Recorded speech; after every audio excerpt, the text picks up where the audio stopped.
Okay, hello Scorpio. Welcome dito sa aking channel Scorpio. Welcome guys. Tingnan mo ang mga baraha mo sa harapan mo. Okay, so na pre-shuffle ko na siya. Hindi lang ako pwede magpakita ng kamay ko. So this week. So Scorpio, first card mo dito is Bast, Independent. Okay, so sinasabi ng baraha dyan sa'yo na yung pagiging independent mo daw ay ang foundation mo para sa strength and success. Proven and tested yan sa lahat ng Scorpio. Kasi yung lakas loob ng Scorpio ay, alam mo yung Scorpio, sila yung zodiac sign talaga na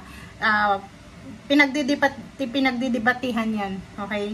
Between Scorpio and then Leo. Pero ang Scorpio talaga, sobrang independent niya.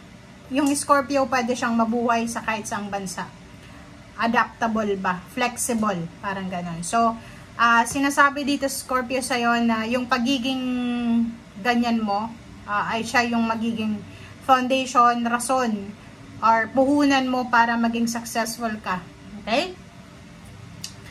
Scorpio, sudden wealth. Sudden wealth, ito, 11 is manifestation. 1177. Okay? Sinasabi dyan sa'yo ng barahan na posibleng sa linggong ito, sobrang swerte meron ka. Isang panalo. Pwedeng may payments, payout ka, lump sum of money, additional income, parang ganon. Pwedeng meron kang perang matatanggap sa linggong ito. Magsha-shower yung pera sa buhay mo. Parang ganon. So, Zero the Fool and 3 of Swords, Ace of Wands, 10 of Pentacles, and then 7 of Swords. Okay. Dito muna tayo sa mga negative cards. Okay, 7 of Swords and then Heartache. So, this week, sinasabi sa iyo, Scorpio, na mag-iingat ka. Be careful sa pagtitiwala. Be careful sa pagtitiwala sa mga Gemini, Libra, or Aquarius. Be careful sa pagtitiwala sa kanila. Nakikita ko sa iyo dito, meron din na family issues. Pwedeng trinaydor ka ng kapamilya mo, or pwedeng ginawan ka ng hindi maganda ng isang tao. Ang posibleng magkakaroon ng endings emotionally. Parang, ang tawag dito, nakapag-desisyon ka, or siya natapusin na yung away, makipagbate, parang ganon, and magsimula ulit. Pwedeng couple siya, pwedeng mag-asawa to, mag-boyfriend, girlfriend, mag-live-in partner, na nag-away kayo, nagkasakitan, may infidelity, parang ganon, may third party. Tapos, nakapag-desisyon kayong dalawa, nakalimutan yung ginawa nyong kasalanan sa bawat isa, and then mag-start over. Parang ganon. Yung iba naman sa inyo dito, mayroong Scorpio na sobrang excited para sa kanilang travel. Pwedeng magta-travel sila back to the country, kung OFW, with the family, or pwedeng isang Scorpio ang sobrang excited, masaya, dahil posibleng siya ay magmamigrate with her family sa ibang bansa. Parang ganon. Ito naman na 10 of Cups, merong reunion, pwedeng magkikita kayo ng magulang mo, kapatid, kaibigan, or posibleng meron kayong isi-celebrate na happiness, celebration, source of happiness sa loob ng family. Pwedeng bagong baby, bagong bahay, may kontrata ka na bago sa trabaho. So, nakikita ko na sobra yung sayon nga, pwedeng payments or payouts dito ang dahilan kung bakit ka magiging masaya. Yung Zero the Fool nito, maraming gusto siyang sabihin sa'yo.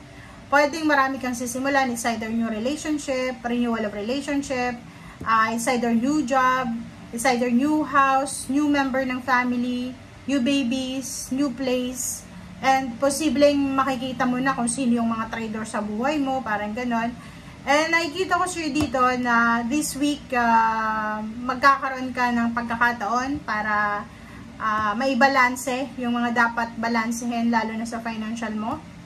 Nakikita mo tong King of Pentacles. Yung King of Pentacles is all about money. May mahawakan ka this week. So, yun nga yung sudden wealth. Nakikita ko na magiging sobrang masaya ka sa linggong ito dahil nga may mahahawakan kang pera dito. Okay? Financially, financial gain to. Financial gain. So, like for example, maraming umuutang sa'yo. siguro sa linggong ito, unti-unti silang magbabayad nang hindi mo sinisingil, parang ganon. Kung ano man tong mga financial problems mo, pain and heartaches, mga pagkakataon na na-scam ka siguro, comment down below yung mga Scorpio na na-scam, lalo sa usaping pera na scam na parang sa investment ba yan? Nag-invest ka, nagbigay ka ng pera, parang ganon. So, dito sinasabi na merong endings na yan. So, kung naghihintay ka ng pera, payments, sa mga inutang sa'yo, sa niloko sa'yo, sinasabi na sa'yo ang huling halakhak. Okay? The sun is shining. Sinasabi dito na this week ay sobrang init. Pwedeng nasa lugar ka na mainit, or posibleng makakaramdam ka ng sobrang enlightenment, sobrang illumination, sobrang liwanag. So, for example, for several years, hindi ka masyadong confident siguro sa kung ano yung gusto mo. Like, for several years, hindi ka masaya na, ay, ganito yung buhay ko, ganito. So, this year, especially this week, nakikita ko na sobra kang confident. Alam mo na, parang yun, ramdam mo yung direksyon na tinatahak mo. Parang ramdam mo kung saan ka papunta. Ramdam mo kung saan ka dadalhin ng paa mo, mga paa, parang ganun. So, nakikita ko sir dito na kailangan mong ihanda ang sarili mo sa linggong ito kasi napakaraming good news ang pwedeng dumating sa'yo. Maraming pagkakataon para makapagsimula ka. Okay?